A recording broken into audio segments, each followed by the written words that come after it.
नमस्कार दोस्तों, जय हिंद, वंदे मातरम। दोस्तों, मैं आपके साथ जायसवाल सर आपके अपने यूट्यूब चैनल शिक्षक भर्ती के चैनल जायसवाल कोचिंग सेंटर पे स्वागत अभिनंदन करता हूं। दोस्तों, आज हम बात करेंगे संस्कृत पेडागोजी के पार्ट नंबर 7 की बात करेंगे। आपको पता है आपके सिलेबस के अकॉर्डिंग यहाँ पे संस्कृत शिक्षा शास्त्र की क्लासेस चल रही दोस्तों, एनसीईआरटी के पैटर्न पर चल रही है।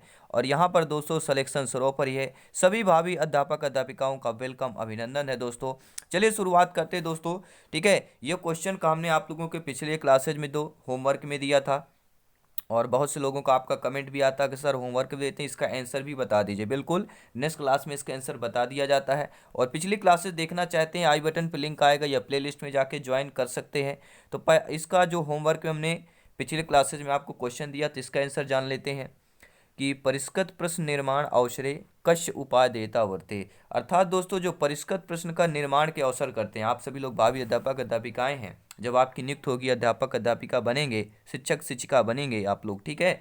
तो परिष्कृत प्रश्न का जब निर्माण के अवसर पर किसकी उपादेयता वर्ते, यानी कश्य उपादेयता। तो ये देखिए, ज्ञानात्मक पक्ष का भी आप देखेंगे, भावात्मक पक्ष भी देखेंगे, और क्रियात्मक पक्ष, ये तीनों पक्ष को आपको अवसर देखना पड़ेगा। तो यहाँ पे क्या हो जाएगा, उपर्युक्त पक्ष त्रयस्थ हो जाएगा। ठीक है, डी ऑप्शन सही हो जाएगा। और 15 प्रश्न की यह आपकी क्लास रहेगी। ठीक है, एमसीक्यूज मॉक टेस्ट रहने वाले हैं, और हम देखने वाले हैं कि आपका जो स्कोर है 15 में से कितना होने वाला है।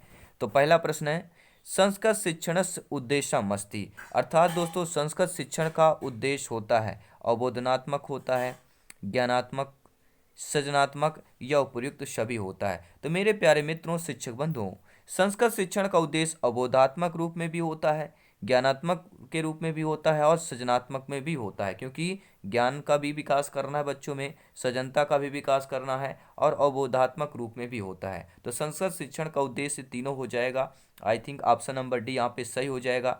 सभी मित्र अपना अपना अपना अपना फीडबैक देते रहें, कमेंट करते रहें। अब देखते हैं दोस्तों अगला प्रश्न। संस्कृत शिक्षणस्य उपयोगी सिद्धांतो अस्ति। स्वाभाविकताय सिद्धांत है, क्रियाशीलताय सिद्धांत है, रुचि सिद्धांत है, या उपयुक्त सभी हो जाएगा। तो दोस्तों, संस्कृत शिक्षण की उपयोगी सिद्धांत पूछ रहा है। यह नहीं पूछ रहा कि महत्वपूर्ण उपयोगी सिद्धांत, श्रेष्ठ उपयोगी सिद्धांत, यह पूछ रहा है कि संस्कृत शिक्षण की आपको उपयोगी सिद्धांत कौन सी है। तो देखिए, संस्कृत शिक्षण की आपकी स्वाभाविकता हो गया, क्रियाशीलता हो गया, रुचि हो गया। देखिए, स्वाभाविकता भी आपकी संस्कृत शिक्षण की उपयोगी सिद्धांत मानी जाती है, क्रियाशीलता भी मानी जाती है। अगर श्रेष्ठ पूछा जाता तो रुचि सिद्धांत होता। ठीक है, तो संस्कृत शिक्षण की उपयोगी सिद्धांत उपयुक्त सर्वे होगा, डी ऑप्शन सही हो जाएगा। अब देखते हैं दोस्तों अगला प्रश्न। का नाम शिक्षा, यानी शिक्षा को हम क्या नाम दे सकते हैं। शिक्षा ज्ञानम अनुभवश्य, ज्ञान का अनुभव प्रदान करना की शिक्षा कहते हैं। या शिक्षा आपकी एक पुस्तक है, एकम पुस्तकम। शिक्षा एकम वस्तु, शिक्षा एक वस्तु है, या शिक्षा एकम लेखम। तो सभी लोग जानते हैं, आप लोग ज्ञानी है, सर्वज्ञ हैं, कि शिक्षा का नाम हो सकता है ज्ञानम अनुभव। ज्ञान का अनुभव ही दोस्तों शिक्षा कहलाती है। ठीक है, पहला ऑप्शन सही हो जाएगा। अब देखते हैं दोस्तों अगला प्रश्न। शिक्षण से मुख्य उद्देश्यम किम अस्ति, यानी शिक्षण का मुख्य उद्देश्य क्या होता है। वित्तीय धन दानम, आजीविकोपार्जनम, वित्तीय सर्वांगीण विकासई है, या आपका अध्यापक निर्माणम, यानी अध्यापक का निर्माण करना। तो शिक्षण का प्रमुख उद्देश्य क्या होता है, कई बार काफ़ी बार टाइम में आपके टीटी एग्जाम में पूछा गया प्रश्न है, रिपीटेड प्रश्न है, सभी लोग जानते होंगे लगभग, कि व्यक्ति का सर्वांगीण विकास करना शिक्षण का मुख्य उद्देश्य होता है शिक्षण का। ठीक है दोस्तों, इसीलिए आपको हर एक सब्जेक्ट में पेडागोजी होती है, शिक्षा शास्त्र इसीलिए होता है, इसीलिए शामिल किया गया है आपके सिलेबस में। संस्कृत भाषा शिक्षणस्य उत्तम विधिरस्ति। संस्कृत भाषा शिक्षण की उत्तम विधि मानी जाती है।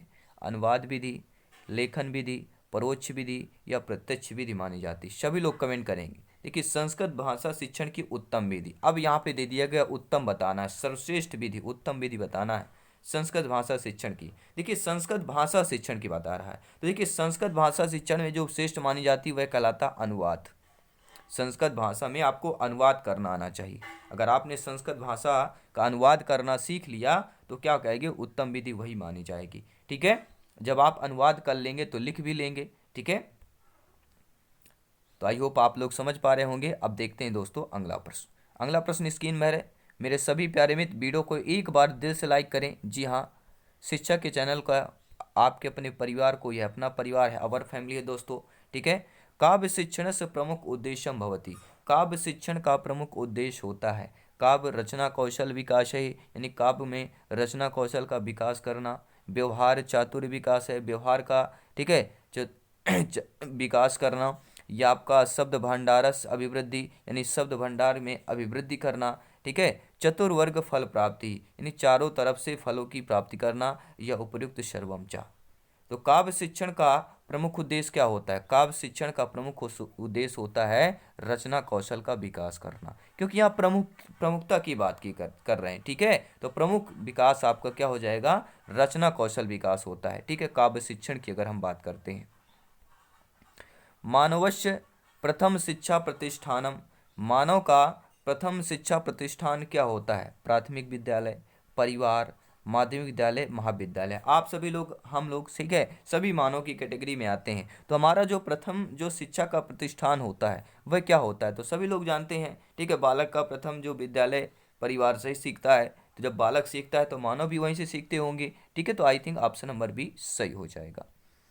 अब देखते हैं दोस्तों अगला प्रश्न क्या दिया गया है। सभी मित्रों को जय हिंद एवं वंदे मातरम। दोस्तों, गद्य पाठेषु कठिन निवारणम अधोलिखित विधेय सन्ति, अर्थात दोस्तों गद्य पाठ की कठिन निवारण में कि जो इनमें अधोलिखित यानी इनमें से कौन सी विधि मानी जाती है? दंत कथा है, व्याख्या प्रविधि, अनुवाद, या ये सभी मानी जाती हैं? तो मेरे प्यारे मित्रों, शिक्षक बंधुओं, गद्य पाठ के कठिन निवारण, देखिए गद्य पाठ की कठिनता की बात की गई है। ठीक है, तो गद्य पाठ की कठिन निवारण जो विधि मानी जाती है उनमें से आपकी कौन मानी जाती है? सभी लोग कमेंट करेंगे। कठिन निवारण की बात कर रहे हैं, क्या आपकी व्याख्या विधि है, क्या आपकी अनुवाद है, या प्रविधि है? सभी लोग कमेंट करेंगे, सभी लोग कमेंट करेंगे। जी हाँ दोस्तों, गद्य पाठ की कठिन निवारण विधि कौन सी मानी जाती है? आपका कमेंट सर्वमान है। ठीक है, आई थिंक एते सर्वे ये सभी विधियां मानी जाएंगी गद्य पाठ की कठिन निवारण, क्योंकि अनुवाद भी करना, व्याख्या करना, दंत कथा, ये तीनों मुझे लगता है आई थिंक, ठीक है, डी ऑप्शन सही होना चाहिए। और आपको ओपिनियन का है, आपका फीडबैक क्या है, कमेंट के माध्यम से जरूर बता सकते हैं दोस्तों। अब देखते हैं दोस्तों अगला प्रश्न, व्याकरण शिक्षण से सर्वोत्तम कह विधि। देखिए व्याकरण शिक्षण की सर्वोत्तम विधि कौन मानी जाती है? आगमन निगमन, सूत्र व्याख्या, नियम विनिमय, या शिक्षण विधि? तो मैं बार बार बता चुका हूँ दोस्तों। ठीक है, व्याकरण की अगर जान बोला जाए, व्याकरण की ऑक्सीजन बोला जाए, प्राणवायु बोला जाए, तो वह आपकी आगमन निगमन होती है। ठीक है दोस्तों, आगमन और निगमन, तो राइट ऑप्शन पहला ही हो जाएगा। अब देखते हैं दोस्तों अगला प्रश्न। इसके बाद 5 प्रश्न और रहेंगे इस क्लास में, इस कंसेप्ट के इस सेशन पर। कक्षा कक्ष में प्रथम अनिवार्यता विद्ये, यानी दोस्तों कक्षा कक्ष में प्रथम अनिवार्यता क्या होता है? आप सभी लोग, ठीक है, भावी अध्यापक अध्यापिकाएं हैं, ट्यूशन पढ़ाते होंगे या प्राइवेट कहीं ना कहीं आप, ठीक है, शिक्षा से जुड़े हुए हैं और भावी अध्यापक अध्यापिकाएं बनने जा रहे हैं। जब आपकी नियुक्ति होगी, जब आप कक्षा कक्ष में जाएंगे, तो उस समय आपकी प्रथम अनिवार्यता क्या होगी? पाठ्य पुस्तक होगा, श्यामपट्ट होगा, मानचित्र होगा, या दूरदर्शन होगा? तो सब देखिए, शिक्षक के लिए, शिक्षिका के लिए, अध्यापक अध्यापिका के लिए कक्षा कक्ष में जो प्रथम अनिवार्यता होती है वह होती है श्यामपट्ट का होना। ठीक है दोस्तों, बी ऑप्शन सही हो जाएगा। अब देखते हैं दोस्तों अगला प्रश्न, केन कौशल माध्यमेन अध्यापकैः विषय वस्तु स्पष्टीकरणस्य प्रयासम करोति, अर्थात दोस्तों किस कौशल के माध्यम से अध्यापक में जो है विषय वस्तु का स्पष्टीकरण का प्रयास करते हैं? ठीक है, तो किस कौशल के माध्यम से आप लोग जो है विषय वस्तु के स्पष्टीकरण का प्रयास करेंगे? प्रवाह कौशल के माध्यम से, भाषण कौशल के माध्यम से, प्रश्नोत्तर कौशल के माध्यम से, या श्रवण कौशल के माध्यम से? सभी लोग बताएंगे। देखिए विषय वस्तु का आपको स्पष्ट करना है, विषय वस्तु का स्पष्ट करना है, यानी कि आपको प्रश्नोत्तर कौशल होना चाहिए। यहाँ पे विषय वस्तु को स्पष्ट करने के लिए क्या हो जाएगा? यहाँ पे कौन सा ऑप्शन हो जाएगा? प्रश्नोत्तर कौशल होना चाहिए, क्योंकि विषय वस्तु की स्पष्ट करना है। ठीक है, तो I think option number C right होगा। अब देखते हैं अगला प्रश्न, छात्राणाम पूर्व ज्ञानेन सह नूतन ज्ञानम योजयति, यानी छात्रों में जो है पूर्व ज्ञान के साथ साथ नया ज्ञान को, ठीक है, जोड़ना, यह क्या कहलाता है? पाठ्य योजना में, दर्शनम में, लेखनम में, श्रवणम में? तो दोस्तों जब आप लोग पाठ्य योजना बनाते हैं या पाठ्य योजना बनाएंगे तो छात्रों को जो पूर्व ज्ञान होता है उसके साथ साथ लेकर नया ज्ञान फिर जोड़ा जाता है। तो वह हमारा किस में होता है? पाठ्य योजना में होता है, पहला ऑप्शन सही हो जाएगा। ठीक है, कि छात्रों के पूर्व ज्ञान के साथ साथ नूतन ज्ञान पाठ योजना जोड़ती है और छात्रों में जो ज्ञान पहले से है उसके आधार पर ही नया ज्ञान प्रदान करना ही पाठ योजना का कार्य होता है। अब देखते हैं दोस्तों अगला प्रश्न। साहित्य अवबोधनम साहित्य अवबोधन पठन आत्मसात्करणम कर्तुम शक्यते, यानी साहित्य अवबोधन करना, साहित्य को और पठन को आत्मसात्करण कर लेना, ठीक है, यह कहलाता है कक्षा कारण में मौन वाचनेन, ससुर वाचेन या द्रुत वाचेन कहलाता है। तो दोस्तों साहित्य अवबोधनम, साहित्य का अवबोधन करना, पठनम का आत्मसात्करणम कर लेना, ये कौन सा कहलाता है, सभी लोग बताएंगे। ठीक है, इसमें बहुत सारे कन्फ्यूजन होता है दो में, एक होता है मौन वाचन, एक होता है ससुर वाचन। अब आप बोलेंगे इनमें से कंफ्यूज बहुत होता है। ठीक है, कंफ्यूज बहुत सारे क्वेश्चन में होता है। आई थिंक यहाँ पे ससुर वाचन पे जाना चाहिए। अब आपको ओपिनियन, आपका फीडबैक क्या है, नीचे कमेंट के माध्यम जरूर बता सकते हैं। हो सकता है किसी बुक में दूसरे को दे सकता है आंसर। ठीक है, कई सारे बुक्स में आपके आंसर भी गलत होते हैं। हो सकता है हमसे भी गलती हो सकती है, ऐसा कुछ नहीं है। ठीक है, चलिए अब अगला प्रश्न देख लेते हैं। संस्कृत भाषा अधिगवश्य स्वाभाविक है मनोवैज्ञानिक क्रम है विद्यते, यानी संस्कृत भाषा के अधिगम में जो आपकी स्वाभाविक मनोवैज्ञानिक का क्रम है वह कौन सा है। ठीक है, मैं आपको पहले ही बता चुका हूँ। पहला आपका होता है सुनना और अंत में देखना है लेखन। किस ऑप्शन में है, तो श्रवण आपका एक ही में है, सेकंड में, तो सेकंड हो जाएगा। हमें चारों पढ़ने की जरूरत नहीं है, समय को बचाना है। अब देखते हैं दोस्तों 15वां प्रश्न। 15वां प्रश्न प्यारा सा है और इस क्वेश्चन का जवाब आपको कमेंट बॉक्स में देना है। और यह क्वेश्चन आपके लिए मॉक क्वेश्चन है।